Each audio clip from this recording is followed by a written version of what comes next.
ಇಲ್ಲಿವರೆಗೂ ಎಲ್ಲಿ ದೇವಸ್ಥಾನಕ್ಕೆ ಎಷ್ಟು ಜನ ಬೇಡ ಬಂದಿರೋರೆಲ್ಲರಿಗೂ ಸಂತಾನ ಭಾಗ್ಯವನ್ನು ದೇವಿ ಕೊಟ್ಟಿದ್ದಾಳೆ.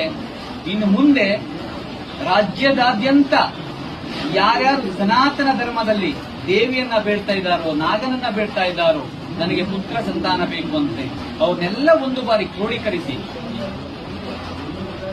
ಧನ್ವಂತರಿಯ ಪ್ರಯೋಗವನ್ನ ಮಾಡಿ ಗಿಡಮೂಲಿಕೆಯಿಂದ ಅರ್ಧ ಔಷಧಿಯನ್ನು ಸಿದ್ಧ ಮಾಡಿ 108 ಬಗೆಯ ಪಾಯಸವನ್ನು ಆಹುತಿಗೆ ಹಾಕಿ ಪ್ರತಿದಿನ 333 ಯಾಗದ ಕುಂಡವನ್ನು ಸಿದ್ಧ ಮಾಡಿ ಯಾಗದ ಕುಂಡದ ಮೂಲಕವಾಗಿ 3 ದಿನ ಅಂದ್ರೆ 1008 ಯಾಗದ ಮೂಲಕವಾಗಿ ಪುತ್ರ ಕಾಮೇಷ್ಟ ಮಹಾಯಾಗವನ್ನು ಸಂಕಲ್ಪ ಮಾಡಿದ್ದೇನೆ.